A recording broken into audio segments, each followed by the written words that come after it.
Manchester United coach Ruben Amorim তার দল কেমন করবে সেটা আমরা জানি না, রেঞ্জার্সের বিপক্ষে তাদের ম্যাচ।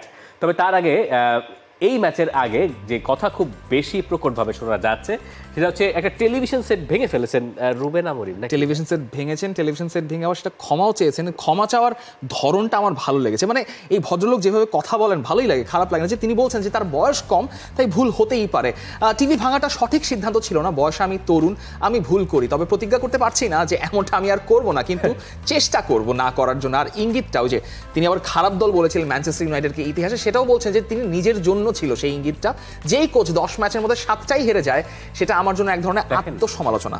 এই যে শেষ কথাটা যেটা নিয়ে অনেক বেশি ইংল্যান্ডে চর্চা হলো যে ম্যানচেস্টার ইউনাইটেডের সবচেয়ে বাজে দল এইটা, রুবেন আমোরিম যেটা বললেন হচ্ছে শেষ ম্যাচে ব্রাইটনের কাছে হারার পরে, এটা নিয়ে এত চর্চা না করলে হয়তো। বেচারার মন খারাপ, তিনি একটা কথা বলেছেন, বলে না যে ধরেন কিছু একটা, না এটা তো আমাকে দিয়ে হবে না, মন খারাপ কথা বলছেন, আমার ভালো কথার কথা লোকে বলে। হ্যাঁ, এরপরে এইটা নিয়ে তাকে রুবেন আমোরিমকে ক্ষমা চাওয়াই ছাড়লো। হ্যাঁ, ম্যানচেস্টার ইউনাইটেডের ইতিহাসে সবচেয়ে বাজে দল এটা না, কারণ ম্যানচেস্টার ইউনাইটেড তো রেলিগেটেড হয়ে গেছে একটা সময়, এবং ম্যানচেস্টার ইউনাইটেড অনেক চড়াই উচ্চাইয়ের ভেতর দিয়ে যেতে হয়েছে। সেই তুলনায় এই স্কোয়াড অনেক ভালো, এটা অনেকের আঁতে ঘা লেগেছে, কিন্তু এই ব্যাপারগুলো স্বাভাবিকভাবে নেওয়া যায়। এটা হইতেছে আমার মনে হয় ব্রিটিশ মিডিয়া বা ইংলিশ মিডিয়ার অনেক মানে থাকে না যে অনেক বেশি তাড়না একটা খবর নিয়ে বা কোনো কিছু নিয়ে অনেক বেশি চর্চা করা, অতি চর্চার একটা ফল, যেটা রুবেন আমোরিমকে দিতে হলো। কিন্তু এইগুলা তো বাদ, ম্যাচে যদি আপনি ফল বের করতে পারেন তাহলে কোনো সমস্যা নাই। এই যে রেঞ্জার্সের বিপক্ষে আজকের ম্যাচটা হয়তো অত গুরুত্বপূর্ণ না, ম্যাচটা মোটামুটি সুবিধাজনক জায়গায় আছে ইউরোপা লিগে। তো আলেহান্দ্রো গার্নাচোকে নিয়ে এখন আলোচনা শুরু হয়েছে যে ম্যানচেস্টার ইউনাইটেডে থেকে গার্নাচো চলে যাবেন, নাপোলি তাকে নিতে চায়। এই যে দল বদলের একটা গুঞ্জন শোনা যাচ্ছে, আমি সারপ্রাইজ এই সিজনের শুরুতে আপনাকে যদি কেউ বলতো যে ম্যানচেস্টার ইউনাইটেডের গার্নাচো চলে যাবেন ক্লাব ছেড়ে, গার্নাচোকে ম্যানচেস্টার ছেড়ে দেবে, এটাকে আপনি বিশ্বাস করতেন? সেটা তো আমি রাশফোর্ডের বেলাও বিশ্বাস করতাম না। রাশফোর্ডের ফর্ম যতই পড়ে যাক না কেন, রাশফোর্ডের ব্যাপারে সবসময় Manchester United was very much protective. এবং গার্নাচো বলেন, কোবি মেইনু বলেন, কাউকেই আসলে ইনভিনসিবল ধরা হচ্ছে না এখন আর।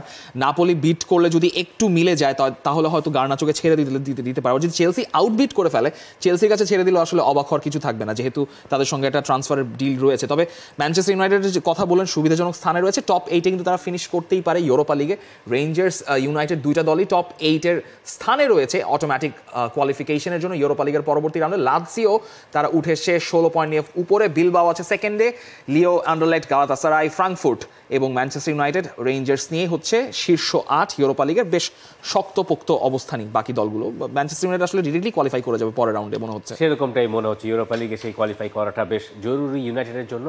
তাদের যে ফর্ম, সেখান থেকে তারা ঘুরে দাঁড়াতে চাইলে এই ম্যাচটায় তারা জিততেই চাইবে। এবং রুবেন আমোরিম নিশ্চয়ই এরপরে গিয়ে টিভিও ভাঙতে চাইবেন না এবং এমন কোনো কথা বলতেও চাইবেন না যেটা বলে পরদিন গিয়ে আবার ক্ষমা প্রার্থনা করতে হয়। For more updates, subscribe to our YouTube channel and click on the bell icon. Follow us on Facebook and Instagram. Download T-Sports app to enjoy exciting games and highlights. Visit tsports.com.